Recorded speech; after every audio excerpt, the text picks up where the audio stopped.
Hello dear future doctors, welcome to learn biology. आज की इस वीडियो में हम सेल बायोलॉजी के एक नए टॉपिक को स्टार्ट करने वाले हैं। हमने प्रीवियस लेक्चर में सेल थ्योरी देखी थी। So today we are going to start an overview of the cell.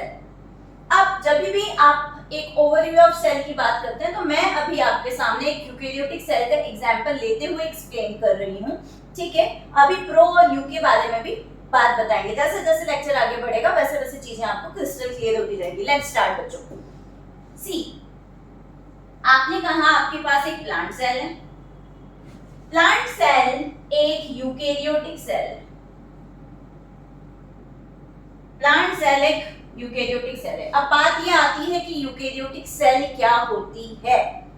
NCERT की लाइन के अकॉर्डिंग ऐसा सेल जिसका न्यूक्लियस मेम्ब्रेन बाउंड है वो यूकेरियोटिक सेल, और ऐसा सेल जिसके न्यूक्लियस में मेम्ब्रेन नहीं है वो आपका प्रोकैरियोटिक सेल, ठीक है। ये ऑल्दो प्रोकैरियोटिक सेल के लिए टर्म न्यूक्लियस यूज किया जाना सही नहीं है, पर हम यहाँ पे क्योंकि एनसीईआरटी की लाइन को बता रहे हैं तो मैंने वही चीजें कही है जो वहां लिखी हुई है। यूकेरियोटिक सेल मींस जिसमें कि अकॉर्डिंग टू एनसीईआरटी जिसके न्यूक्लियस के सराउंडिंग में न्यूक्लियस के सराउंडिंग में मेम्ब्रेन मिले और जिसके न्यूक्लियस के सराउंडिंग में मेम्ब्रेन ना मिले, ऐसा कौन कह रहा है? एनसीईआरटी। अब देखो, जब आप एक प्लांट सेल की स्टडी करते हो तो मैंने सेल थ्योरी में भी बताया था, ठीक है, और ये आपको भी पता है, ठीक है। या प्लांट सेल के अंदर सेल वॉल का मिलना उसका एक यूनिक फीचर है। तो सबसे बाहर बच्चों को क्या दिखाई देगा? सेल वॉल दिखाई देगी। क्या दिखाई देगा? Cell wall. सेल वॉल को हटा दो, अंदर जो स्ट्रक्चर बची वो क्या है? प्रोटोप्लास्ट। अगर किसी पर्टिकुलर प्रोसेस के थ्रू ऐसा पॉसिबल है कि सेल वॉल निकाल दिया जाए प्लांट सेल का, तो बचा हुआ स्ट्रक्चर क्या कहलाएगा? प्रोटोप्लास्ट, ठीक है। A plant cell without cell wall is protoplast. अब आप अंदर की तरफ गए तो सेल वॉल के बाद बच्चों जो बाउंड्री आपको मिलने वाली है ना, वो क्या कहलाती है? वो कहलाती है सेल मेम्ब्रेन और प्लाज्मा मेम्ब्रेन। क्या कहलाती है? सेल मेम्ब्रेन और प्लाज्मा मेम्ब्रेन, ठीक है। सेल वॉल का मिलना एक यूनिक फीचर नहीं है, एक यूनिवर्सल फीचर नहीं है। मेरे सही वर्ड ये होगा, यूनिवर्सल फीचर नहीं है। सेल वॉल जो है सारे सेल्स में नहीं मिलती, पर सेल मेम्ब्रेन का मिलना एक यूनिवर्सल फीचर है, वो सभी में मिलेगी। प्लांट सेल के लिए सेल वॉल का मिलना उसका यूनिक फीचर है, पर सेल मेम्ब्रेन का मिलना यूनिवर्सल फीचर है, मींस सब में मिलेगी, ठीक है। अब आप आए सेल मेम्ब्रेन, हम सेल वॉल की बात क्या मिला आपको? सेल मेम्ब्रेन या प्लाज्मा मेम्ब्रेन। अब जो बोल रही हूं मैं एनसीईआरटी की लाइन है कि सेल मेम्ब्रेन के अंदर जो स्पेस होता है, जो वॉल्यूम होता है, that is occupied by a liquid, है ना। उसे एक लिक्विड ऑक्यूपाई करके रखता है, ठीक है। अब आपने जैसे ही सेल मेम्ब्रेन से अंदर की तरफ गए, एंटायर लिक्विड जो था वो प्रोटोप्लाज्म था। अब यहाँ बच्चे देखेंगे बड़ा ध्यान से कि अब जैसे ही आप अंदर की तरफ गए, मैंने कहा इसके यहाँ पे तो मेम्ब्रेन बाउंड न्यूक्लियस है, तो आपको यहाँ पे एक डबल मेम्ब्रेन से बाउंड स्ट्रक्चर दिखाई देगी, that is known as nucleus, ठीक है। और उसके बाहर, न्यूक्लियस के बाहर जो लिक्विड होगा that is cytoplasm, that is cytoplasm. पहला क्या था? न्यूक्लियस, तो उसके बाहर में क्या था? साइटोप्लाज्म। अंदर की तरफ आप गए, सबसे पहले साइटोप्लाज्म दिखा और फिर न्यूक्लियस। जस्ट फॉर एग्जांपल, ऐसा मान लीजिए ये आपका सेल का सेल मेम्ब्रेन है, फिर ये आपका सेल वॉल है, ठीक है। ये सबसे बाहर क्या था? सेल वॉल था, ठीक है। फिर आपका क्या था? सेल मेम्ब्रेन था, और फिर ये आपका अंदर क्या है? ये न्यूक्लियस है, और ये जो बाहर है, ठीक है, लिक्विड पूरा का पूरा जो भरा हुआ है वो क्या है? साइटोप्लाज्म। तो बच्चों प्रोटोप्लाज्म क्या है? न्यूक्लियस का न्यूक्लियोप्लाज्म और साइटोप्लाज्म दोनों मिलाकर के ये प्रोटोप्लाज्म है ना। मींस न्यूक्लियस और साइटोप्लाज्म के अंदर, मतलब जैसे यहाँ न्यूक्लियस और साइटोप्लाज्म, ये क्या है? प्रोटोप्लाज्म। प्रोटोप्लाज्म के आपने दो पार्ट कर दिए, न्यूक्लियस और फिर साइटोप्लाज्म। न्यूक्लियस के अंदर क्या प्रेजेंट आ गया आपका न्यूक्लियोप्लाज्म। ओके, अब आओ बच्चों, साइटोप्लाज्म क्या है? साइटोप्लाज्म के आप दो पार्ट कर सकते हो। कौन से दो पार्ट? एक तो आपका साइटोसोल, ठीक है, और दूसरा आपका ट्रोफोप्लाज्म। दूसरा आपका ट्रोफोप्लाज्म। ध्यान से समझेंगे क्या अंतर है दोनों में। साइटोसोल को हाइलिन लिक्विड बोल सकते हो, हाइलोप्लाज्म बोल सकते हो, हाइलोप्लाज्म बोल सकते हो। यहाँ पे हाइलो का मतलब है ग्लास, मतलब एकदम क्लीन, ठीक है। मैट्रिक्स जो प्रेजेंट है, एक लिक्विड मैट्रिक्स, एक फ्लूइड मैट्रिक्स जो प्रेजेंट है, वो क्या है आपका साइटोसोल। तो अब ट्रोफोप्लाज्म क्या है? ट्रोफोप्लाज्म वो स्ट्रक्चर है या वो लिक्विड है जिसमें सेल के लिविंग और नॉन लिविंग दोनों पार्ट आते हैं, जिसमें सेल के लिविंग और नॉन लिविंग दोनों पार्ट आते हैं। अब यहां पे आपने जिसको लिविंग पार्ट बोला,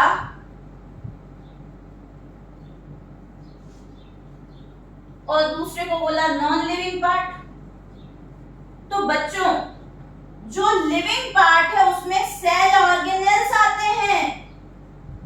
उसमें क्या आते हैं? Cell organelles.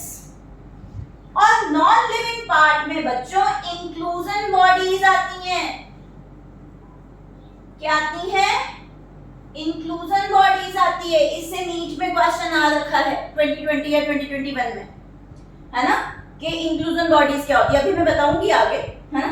तो लिविंग पार्ट जो होता है वो सेल ऑर्गेनेल, और नॉन लिविंग पार्ट जो है वो इंक्लूजन बॉडीज, ठीक है। नॉन लिविंग पार्ट जिसे आप इंक्लूजन बॉडीज बोल रहे हो, वो क्या है कि सेल के अंदर मान लीजिए कुछ स्टोरेज सब्सटेंस है, या सेल कुछ सीक्रेट कर रही है, या सेल से कुछ एक्सक्रीशन हो रहा है, वो उसका लिविंग पार्ट कहला रहा है, सॉरी वो उसका नॉन लिविंग पार्ट कहला रहा है। और उसे नॉन लिविंग क्यों कहा? एक्चुअली उसके अंदर ऐसा नहीं है कि भाई माइटोकॉन्ड्रिया की तरह कोई रेस्पिरेशन हो रहा हो, या वो फोटोसिंथेसिस करने की कैपेसिटी रखता हो, ऐसा कुछ नहीं होना ना। उसमें कोई बायोलॉजिकल रिएक्शन उसके अंदर नहीं हो रही उस स्ट्रक्चर में, इसलिए आप उसे क्या कह सकते हो? Non living. और वो कैसे हो सकते हैं? वो आपके एक्सक्रीटरी सब्सटेंस हो सकते हैं, वो सीक्रेटरी सब्सटेंस हो सकते हैं, और कोई स्टोरेज सब्सटेंस हो सकते हैं। इसे अभी और देखेंगे आगे, और मतलब किस लाइन से क्वेश्चन आया था वो भी बात करेंगे। अब इस चार्ट में एनसीईआरटी के पॉइंट्स देखो। पहला तो ये पॉइंट न्यूक्लियस वाली बात पे आप ये ध्यान रखेंगे, अगर न्यूक्लियस मेम्ब्रेन बाउंड है तो उसको एनसीईआरटी ने क्या डिफाइन किया? Eukaryotic cell. और अगर मेम्ब्रेन नहीं है उसमें तो उसे क्या कहा? Prokaryotic cell. ये बात यहाँ पे होती है। दूसरी जो लाइन आपको ध्यान रखनी है वो है आपका साइटोप्लाज्म वाली, है ना। ऐसा कहा है cytoplasm is the main arena for the chemical reaction of a cell. Cytoplasm cell का वो पर्टिकुलर पार्ट है जिसमें की सारी बायोलॉजिकल रिएक्शंस कंप्लीट होती हैं, ठीक है। अब और वही सेल को लिविंग रखने के लिए रिस्पॉन्सिबल है ना। साइटोप्लाज्म के अंदर लिविंग रिएक्शंस हो रही है और वही सेल को लिविंग रखने के लिए रिस्पॉन्सिबल है। बायोलॉजिकल रिएक्शन चल रही है, बायोकेमिकल रिएक्शन चल रही है, जो सेल को लिविंग रखने के लिए रिस्पॉन्सिबल है, और इसके लिए साइटोप्लाज्म एक मेन एरेना है सेल का। यहां से एक बात ध्यान रखें, एक साइंटिस्ट थे हक्सले, उन्होंने कहा था protoplasm is the physical basis of life. Protoplasm is the physical basis of life. Means protoplasm वो लिक्विड है, वो बेस है जिसमें की लाइफ का बेस डिसाइड होता है। अब ऐसा क्यों कह पा रहे हो? क्योंकि इसी साइटोप्लाज्म में और इसी लिक्विड में आपकी लिविंग पार्ट प्रेजेंट है, ऑर्गेनेल्स प्रेजेंट है, और रिएक्शंस किस में कंप्लीट होती है? बायोकेमिकल रिएक्शन किस में कंप्लीट होती है? आपकी ऑर्गेनेल्स में। माइटोकॉन्ड्रिया की बात करोगे रेस्पिरेशन, ठीक है, आप कहोगे कि आपने सेल को कंट्रोल करना है तो न्यूक्लियस एक पार्ट है, जेनेटिक मटेरियल मिल रहा है। फिर आपने कहा कि आपका क्लोरोप्लास्ट फोटोसिंथेसिस करता है, ठीक है। तो इस तरह की मेटाबॉलिक रिएक्शन जो है सारी की सारी किसमें होती है, आपके साइटोप्लाज्म में होती है, प्रोटोप्लाज्म में होती है। इसलिए protoplasm is the physical basis of life and that's why it is the arena of all the biochemical reaction which completed inside the cell. Okay, इतनी बात समझ में आती है। अब बच्चों इस लिविंग पार्ट में और भी क्या क्या चीजें, ऑर्गेनेल्स का जो डिस्ट्रीब्यूशन है वो किस तरह से, वो देख लेते हैं।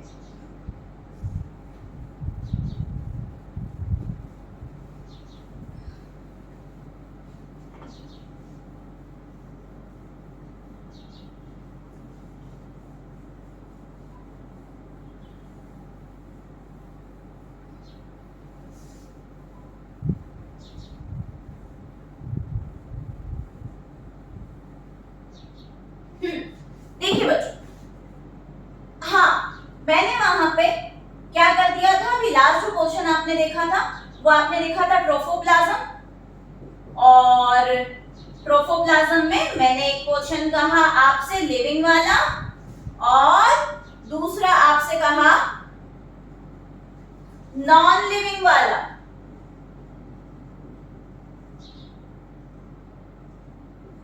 ठीक है, ट्रोफोप्लाज्म में, और एक तो आपका साइटोसोल था जिसे मैंने हाइलोप्लाज्म भी कहा। ठीक है, उसमें सिर्फ लिक्विड सब्सटेंस प्रेजेंट है, और ट्रोफोप्लाज्म में एक लिविंग और दूसरा नॉन लिविंग पार्ट है। तो जो लिविंग पार्ट है इसमें जो ऑर्गेनेल्स आते हैं बेटा, उनको आप दो कैटेगरी में डिवाइड कर सकते हैं, membrane bound organelle, membrane bound organelle,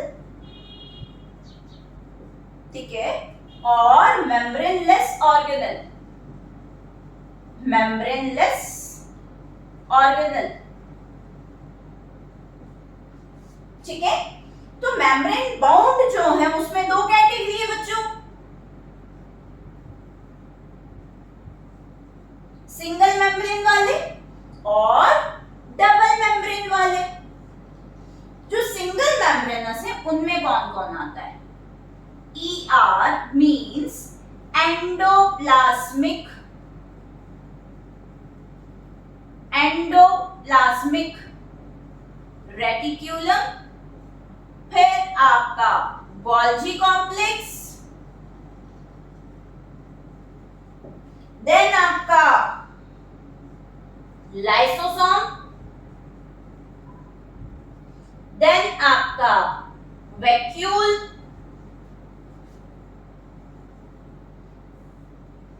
फिर ग्लायोक्सिसोम और पेरोक्सिसोम। ठीक है, अब यहाँ पे एनसीईआरटी ने एंडोप्लाज्मिक रेटिकुलम बताया हुआ है, गोल्जी कॉम्प्लेक्स बताया हुआ है, लाइसोसोम बताया हुआ है, वैक्यूल बताया हुआ है, ग्लायोक्सिसोम और पेरोक्सिसोम जो है उन्होंने थ्योरी में मेंशन नहीं किया। ठीक है, अब मेम्ब्रेन लेस ऑर्गेनेल कौन से होते हैं बेटा, राइबोसोम और सेंट्रोसोम आपके मेम्ब्रेन लेस। ठीक है, इन पे अभी और बात करेंगे। एक बार यहां देखो, नॉन लिविंग में अभी क्या बताया, नॉन लिविंग में इंक्लूजन बॉडीज आती हैं। कौन आता है, इंक्लूजन बॉडीज आती है। और यहाँ पे ध्यान रखना है, क्वेश्चन ये आया था कि इंक्लूजन बॉडीज में मेम्ब्रेन होती है या नहीं। ये मेम्ब्रेन लेस होती है, ये मेम्ब्रेन बाउंड नहीं होती। ये कैसी होती है, मेम्ब्रेन लेस होती है। ठीक है, और वो पर्टिकुलर पार्ट जिसमें आपका नॉन लिविंग और सब्सटेंस आते हैं उसे आप एक और टर्म यूज करते हो, ड्यूटोप्लाज्म। कौन सी टर्म यूज करते हो बच्चों, ड्यूटोप्लाज्म। ओके, इंक्लूजन बॉडी कैसी हो सकती है, वो स्ट्रक्चर जिसे कि आप बाहर की तरफ रिलीज आउट कर देते हो, बोले एक्सक्रीटरी हो सकती हैं। ठीक है, बोला सीक्रेशन। अब एक्सक्रीशन और सीक्रेशन में कभी डिफरेंस बताएंगे। ठीक है, तो एक्सक्रीटरी जो होगी, सीक्रेटरी जो होगी, और स्टोरेज जो होगी। ठीक है, स्टोरिंग बॉडीज जो होंगी आपकी वो भी, जैसे कि इसका यहाँ एग्जांपल ध्यान रख सकते हो, जैसे कि ग्लाइकोजन, ठीक है, ग्लाइकोजन अगर स्टोर हो रहा है तो वो, अगर आप प्रोकैरियोटिक सेल में आप बात कर सकते हो साइनोफाइसियन ग्रेन्यूल्स, ठीक है। तो ये जो बॉडीज ग्लाइकोजन स्टोर करे, साइनोफाइसियन सब्सटेंस स्टोर करे, फॉस्फेट स्टोर करे, वो सारी इंक्लूजन बॉडीज है। कुछ आप सेल से बाहर जो वेस्ट है उसे रिलीज कर रहे हो, वो भी पहले कभी स्टोर तो करी होगी ना, फिर बाद में रिलीज कर दिया। सीक्रेशन, सेल से कुछ स्पेसिफिक सीक्रेशंस होते हैं, वो भी किसमें आते हैं, इंक्लूजन बॉडीज में। अब क्वेश्चन क्या आया वो मैंने बता दिया तुमको, नॉट मेम्ब्रेन बाउंड, ये क्वेश्चन आया था, है ना, ये क्वेश्चन आया था यहां से, ये आपकी एक इंपॉर्टेंट बात हो गई, ठीक। अब वापस से यहां पे आते हैं, देखो जरा, ribosome is the organelle which is present in both या which is present in all types of cell, ठीक है, प्रोकैरियोटिक सेल में भी प्रेजेंट है, यूकैरियोटिक सेल में भी प्रेजेंट है। राइबोसोम ऐसा ऑर्गेनेल है, ठीक है। राइबोसोम के लिए क्या याद रखेंगे, this is the organelle present in all cells, prokaryotic cells और यूकैरियोटिक सेल दोनों में देखने को मिलेगा। और सेंट्रोसोम, मैंने ऊपर प्लांट सेल ध्यान लिखा था, बट ये चार्ट यहाँ पे मुझे कंप्लीट करना था, मैंने बोला था एक आइडियल सेल के फॉर्म में प्लांट सेल को लेके चल रही हूँ, क्योंकि अगर मैं एनिमल सेल लेती तो मैं सेल वॉल नहीं बता पाती, है ना, और बहुत सारी टर्म्स नहीं बता पाती। अब यहाँ पे आपको ध्यान रखना है, सेंट्रोसोम जो ऑर्गेनेल है इट इज आल्सो मेम्ब्रेनलेस, है ना, पर ये किसमें मिलता है बेटा, ये आपका एनिमल सेल में मिलता है। ये किसमें मिलता है, एनिमल सेल में मिलता है, प्लांट सेल में नहीं मिलता, ठीक है। अब देखेंगे यहाँ पे राइबोसोम के लिए मैंने बात कही, यहाँ पे स्टार मार्क ध्यान रखे, इंपॉर्टेंट पॉइंट ध्यान रखे, राइबोसोम ऑर्गेनेल है जो कि सब में मिलेगा, किसमें मिलेगा, प्रोकैरियोटिक और यूकैरियोटिक सेल दोनों में देखने को मिलेगा।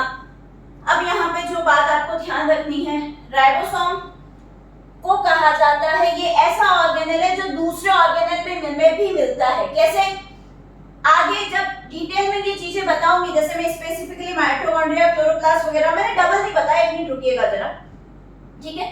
तो माइटोकॉन्ड्रिया, क्लोरोप्लास्ट जब बताऊंगी तभी भी बता दूंगी। और अभी यहाँ पे सिर्फ इतना ध्यान रखो कि आपका जो राइबोसोम है वो साइटोप्लाज्म में तो मिल ही रहा है फ्री फॉर्म में, और इनसाइड द ऑर्गेनेल भी मिल रहा है, ठीक है, इनसाइड द